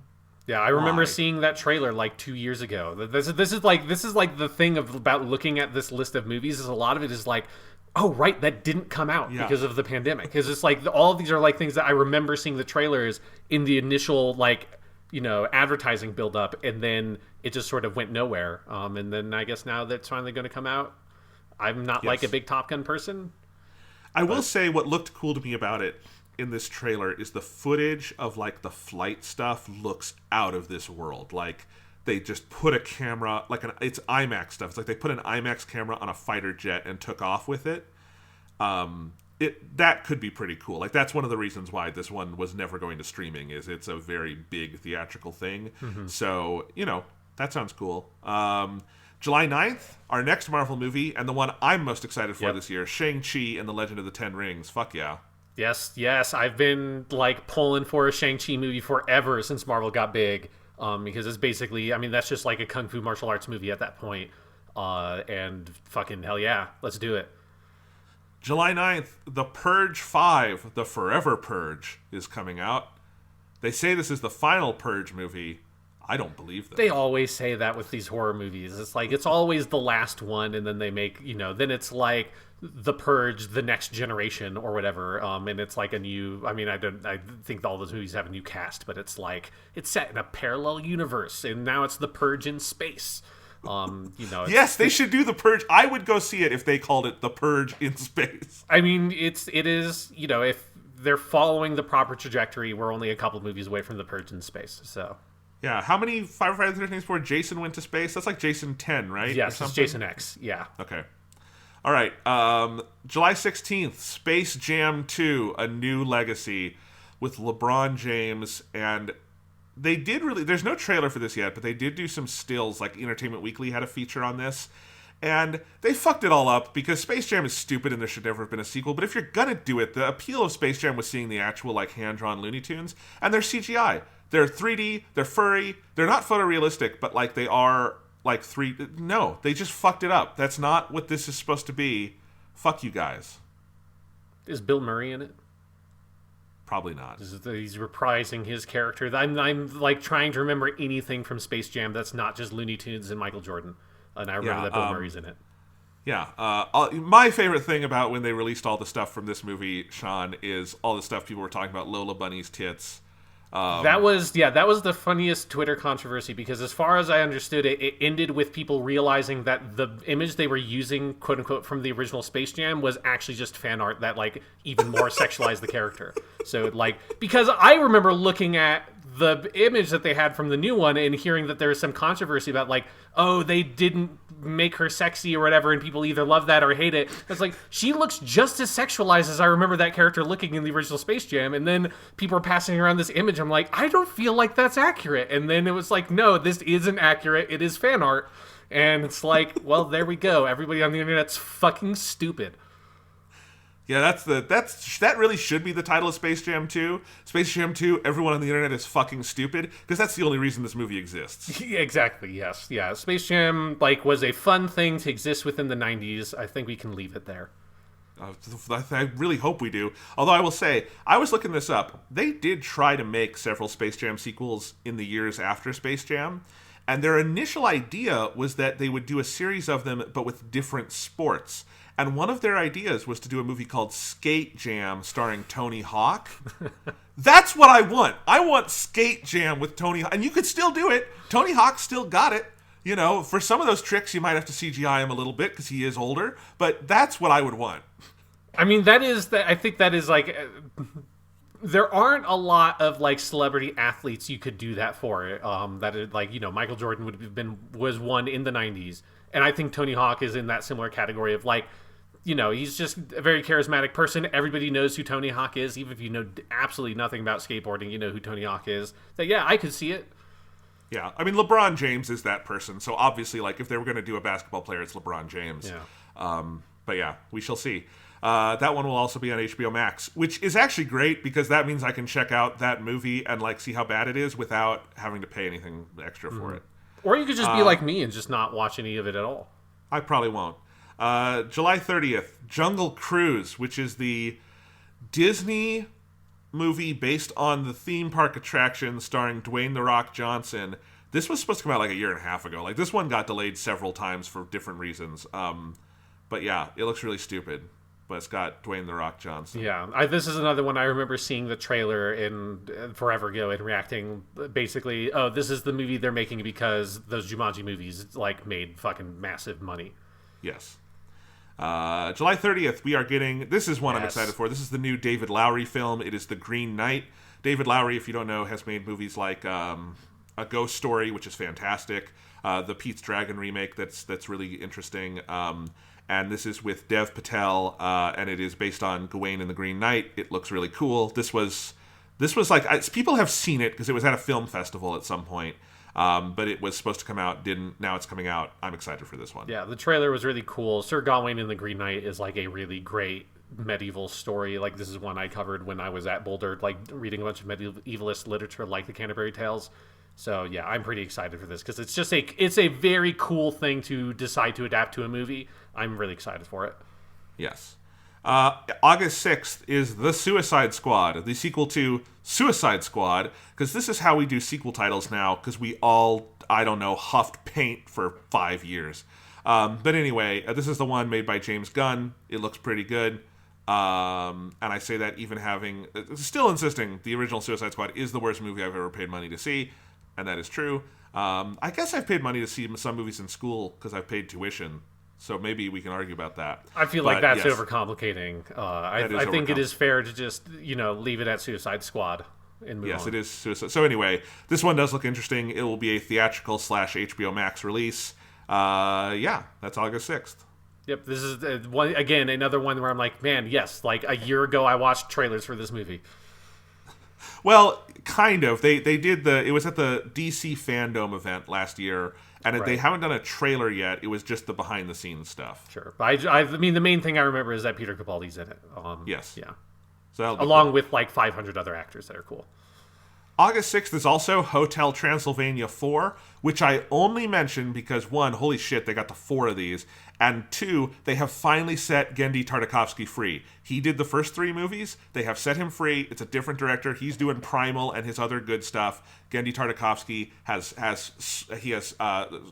he is flying. His wings are free. He's okay. Yeah, he did his time in the CG children's movie factories, and now hopefully he can make good stuff again. Yes. August 13th, we are getting the Aretha Franklin biopic movie starring Jennifer Hudson as Aretha Franklin called Respect. And I just mentioned that because the sentence Jennifer Hudson as Aretha Franklin is an exciting sentence. That sounds like something she's going to win an Oscar for. Yeah. Yeah. August 13th, I had not heard of this at all, but it actually sounds kind of interesting to me. It's a movie called BIOS, directed by Miguel Sapochnik, who was the guy really good director on Game of Thrones. Sci-fi movie starring Tom Hanks as the last man on Earth who invents an android to keep him and his dog company. I like that one sentence pitch. Tom Hanks is like very careful with what movies he chooses, so that sounds interesting to me. Yeah, I had not heard of it, but that is a good elevator pitch for a movie. August 13th, Don't Breathe 2, the sequel. Did you ever see Don't Breathe, Sean? No.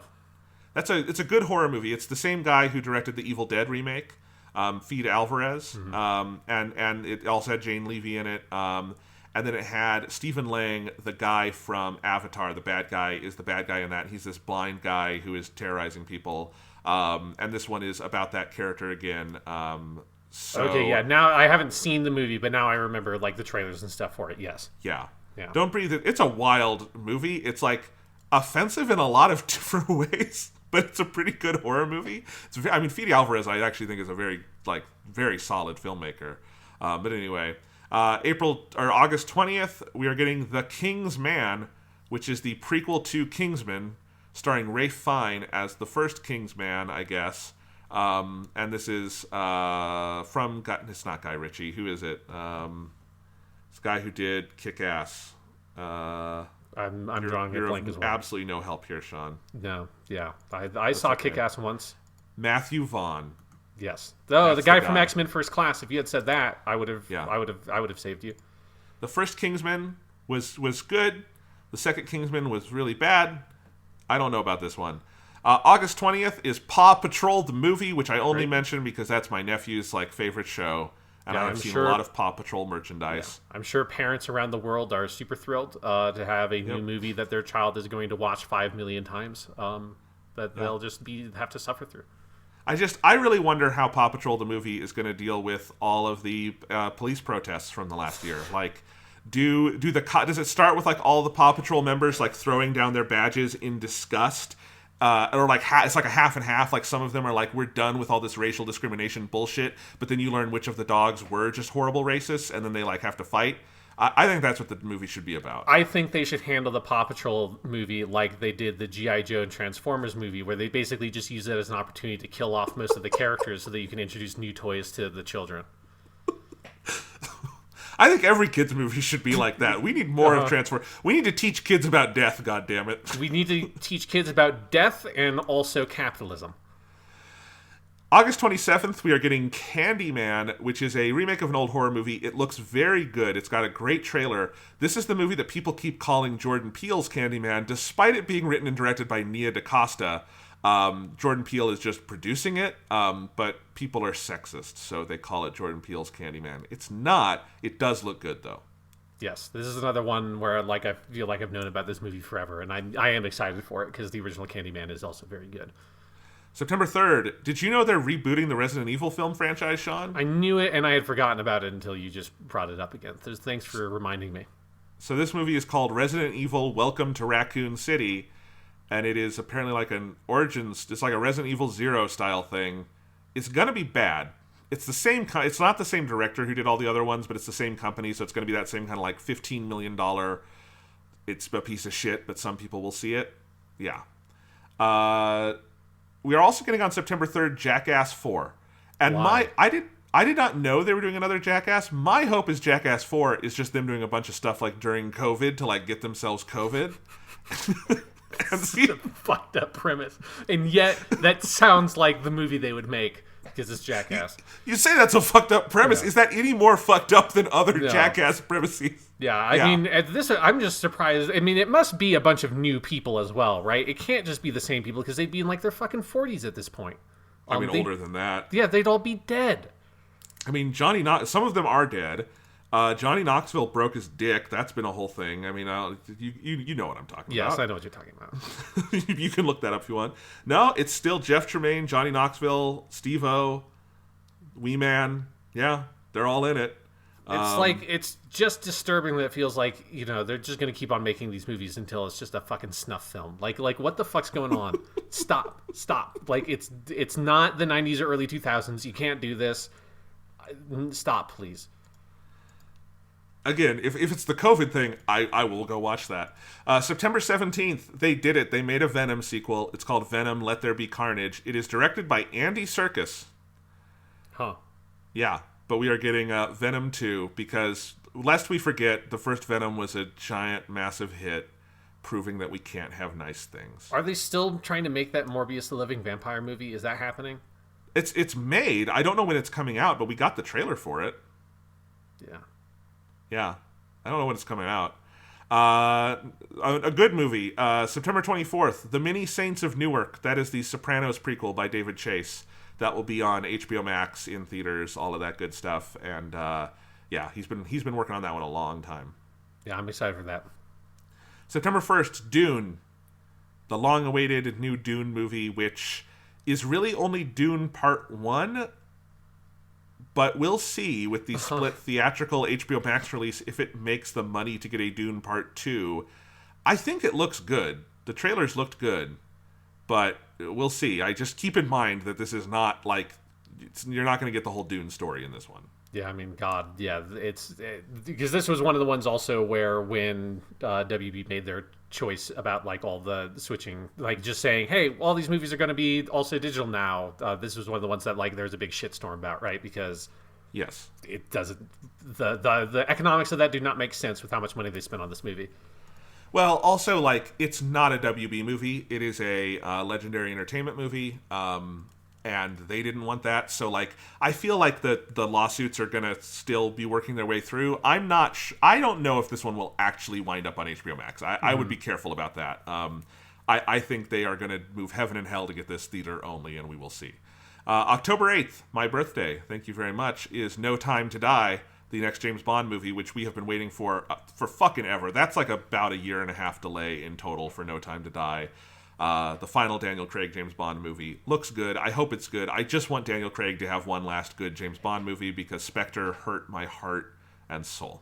Well, I mean, it seems like they're, it's the every other movie kind of thing. So they're supposed to be on a good one now. So hopefully. October 15th, the next Halloween movie, Halloween Kills. This was supposed to come out last year. It's the sequel to the 2018 Halloween, which is it gets very confusing, horror sequel bullshit. It's the David Gordon Green Halloween movies that have Jamie Lee Curtis and the original Michael Myers, and it is a direct sequel to Halloween 1 that ignores all of Halloween's 2 through whatever. And so, like, Michael Myers is not Jamie Lee Curtis's sister, that kind of thing. So that is the whole premise of these new movies. That first one, some people really liked, some people didn't. This one is called Halloween Kills, which I think is a funny title. And then they have another one. They shot back to back the next two, and the next one is called Halloween Ends. So that is coming out next Halloween. I'm sure Halloween, it'll be the last one they do, because like one thing that people shouldn't get mixed up is that movie with Jamie Lee Curtis is not, don't mistake that with the reboot they did with Rob Zombie in like the early 2010s. Yes. Because they have been around doing these movies forever, and there are like 100 of these fucking Halloween movies. The first Halloween, all-time great horror movie. All-time great. Yep. I have the 4K Blu-ray of that. It looks very good. Halloween 3 is weird because that's the one that's like different. Yes. Yeah. I mean, there are 3 movies called Halloween. There is the original John Carpenter movie, there's the Rob Zombie movie, and then there's the David Gordon Green movie that is a sequel to Halloween, but is still just called Halloween. So when I made my joke earlier about God of War 2 just being called God of War, that's not really a joke. They could do that. Yes. It would have been way funnier if they had called that movie Halloween 2. Yes. Just like, and it was just like, it's what? Like, are they re-releasing the original Halloween 2? Was there another reboot that I somehow missed? Because there was a sequel to the Rob Zombie Halloween movie, so... Called Halloween 2. There are 2 Halloween 2s. There's 3 Halloweens. Yeah. All right. 10/22, October 22nd, we're getting the new Edgar Wright movie. Yay. Last Night in Soho stars Anya Taylor-Joy, so you know it's going to be great. She's awesome. Matt Smith from Doctor Who. And the final performance by Dame Diana Rigg. This was supposed to come out last year. I know nothing about it other than that cast and Edgar Wright, and that is enough to make me buy a ticket fucking now. Yeah. November 5th, Eternals, the 3rd Marvel movie of the year. This is the one Kumail Nanjiani got jacked for. Right, yes. Eternals, I know, like, that's like a Marvel thing I know very, very little about. So I'm excited for that just in the sense of, Black Widow and Shang-Chi, I have a lot of, like, expectations going in because I know those characters. I mean, Black Widow, everybody knows that character now. But, Eternals, that is just a total blank slate for me. November 5th, I only mention this because the stills that came out from it were terrifying. Mm-hmm. The Clifford the Big Red Dog movie, where Clifford is a real dog who has basically been dyed red and then photoshopped to look big. It's fucked up. It's not right. And this movie should be outlawed. Yeah, I had the same reaction of Clifford the Big Red Dog. It's not like I would be excited for a Clifford the Big Red Dog movie, but Clifford is such an iconic cartoon dog design that, like, it would be like if you made a Charlie Brown movie and had an actual dog for Snoopy. It would just, like, break your mind looking at it, right? It's like, no, Snoopy is like Snoopy doesn't even particularly look like a dog. It's a very distinctive cartoon look, and you can't have an actual dog for Snoopy, just like you can't for Clifford. It's just, like, very wrong. Sean, I can't wait until we finally get our Calvin and Hobbes movie, where it's a real boy and just a photorealistic tiger. They just take the fucking, like, Shere Khan model from the Jungle Book movie and just have that be fucking Hobbes. I mean, that's what they would do. The thing is, Sean, that's 100% what Hollywood would do now, because they have no fucking imagination. Yeah. You're None. Not wrong. Why are you making a live-action Clifford the Big Red Dog movie? Who fucking wants that? What kid is watching Clifford and going, yeah, but it's not real enough for me? You're right, because they did just do another a live-action Tom and Jerry movie, so yeah, you're right. This is where we are. All right. November 11th, Ghostbusters Afterlife. This is the No More Women in Our Ghostbusters remake that is a sequel to the originals, and that trailer enrages me in a way few trailers do, to the degree that it's a significant... I actually released this essay as a podcast. You can listen to this. It's my essay on Star Wars 9 and the issue of legacy sequels and the lack of imagination, and that is a big paper I wrote for my graduate program, and I use Ghostbusters Afterlife, just from the trailer, as a significant example in this, because it is the most cloying, nostalgic bullshit of, like, basically just turning Ghostbusters into an entirely different genre, like, and making it like this Spielbergian, like, Goonies, not even Goonies is fun, like Stranger Things, kind of like the 80s is the best time ever movie. Fuck this looks terrible. Yeah, no, it's and this is another one of those ones where it's like it's crazy to think that this like that trailer has been out for over a year at this point. So Yes. it is like fucking weird to feel like in I feel like we had purged that movie. It was done, like we had gone through it already because it's been so long since that trailer, but it's like no, the movie never actually fucking came out. This is, a very minor crisis connected to COVID, but it is there of like feeling like we did this. We fought the cultural fight. We did the discourse when the trailer happened. And then a year later, the actual movie comes out. Like, that's fucking criminal. I know. All right. But on November 19th, Sean, we get Mission Impossible 7. Fuck yeah. Now, I will say this is with the caveat that Mission Impossible 7 has had a bunch of production delays due to COVID and whatever bone Tom Cruise broke this time. But Mission Impossible 7 and 8 were supposed to shoot back to back with, it's all Steve McQuarrie. I think it's Chris McQuarrie. Chris McQuarrie, who did Mission Impossible 5 and 6. He's doing 7 and 8. They were supposed to be like a big back-to-back thing. They have delayed doing Mission Impossible 8 for now just so they can finish up 7 during COVID. I would not be surprised if this one gets pushed, but they do have time. And Chris McQuarrie is... They got fallout from like shooting to theaters in like 3 months. So like he's a very like competent post-production director. So we shall see on this one. But Mission Impossible, seemingly impossibly, has become like the best action franchise. So Yeah. No, yeah, those last couple have been fucking unbelievably good. November 24th, the new Ridley Scott movie currently shooting, House of Gucci, about the murder of one of the Gucci kids. With Adam Driver and Lady Gaga, and I mention this because it has been lighting up Twitter, all these scenes of Adam Driver and Lady Gaga dressed up like Gucci kids in the like filming for this. Does look very entertaining, and I will absolutely watch a Ridley Scott movie starring Adam Driver and Lady Gaga. What are you talking about? That sounds great. He's not making another Alien movie, so that's a relief. Sean, what if this is another Alien prequel? Like, I mean, we would have as much to do with Alien as Prometheus. Yeah. Yeah, it would be great if at the end of the movie, just fucking alien just pops out of Adam Driver's fucking chest, and it smashes to credits, and it's like, we will see you again in Alien 8. This time it's Alien again. December 10th, we are getting Steven Spielberg's West Side Story. He has done a remake of West Side Story based on sort of the updated version of the Broadway show that... has more like better Puerto Rican representation, is my understanding. Unfortunately for him, it also stars Ansel Elgort, who was credibly accused of pretty brutal sex crimes. So that'll be fun.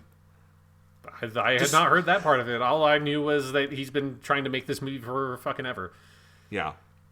December 17th, Spider-Man: No Way Home. That's the not fourth the subtitle Marvel for that movie. It's Spider-Man: Home is Where the Heart Is. Yeah, Spider-Man Home is Where the Heart Is, coming out December 17th. Sean, we were off when this happened, when they did the whole title reveal, and they had all the Spider kids doing, like, the different fake titles on Instagram. That was annoying, but it was also kind of funny. Yeah, I think Jacob Batalon's fake title was Spider-Man Home Slice.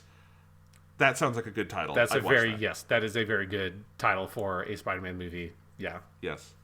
This is one where I wouldn't be surprised if it slips from December 17th, although if it has that date all to itself, maybe it's fine. But not slips because it won't be finished, but just like they might pick another time. But that seems about right, and it'll be big. The last one was huge, and I'm excited to see more Tom Holland Spider-Verse. Yes, and this is the one that had all the like crazy rumors about having every fucking Spider-Man character ever in it. We'll see like how much that pans out. Yeah, I mean, very little of that has been confirmed, and we don't have a trailer yet, so we shall see. And then finally, December 22nd is The Matrix 4. Still doesn't have a title. This is the new Matrix movie by Lana Wachowski. Lily Wachowski not working on this one. She's stepped away from filmmaking a little bit the last couple years. I am very excited to see the Wachowskis, or this Wachowski at least, do something with The Matrix. I am also not confident this comes out on December 22nd because...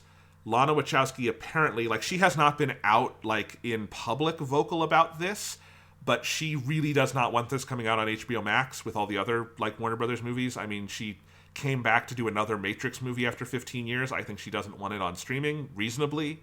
And all they have to do is give it, like, a March release. and then they're not breaking their word because they only said they're doing this for 2021. So we'll see. I also think December 22nd is a weird date for a new Matrix, and I think it will get crushed going against Spider-Man. So I really don't think this is coming out in December. Yeah, I'm with you. I would be kind of surprised if it hits that date. Yeah, yeah.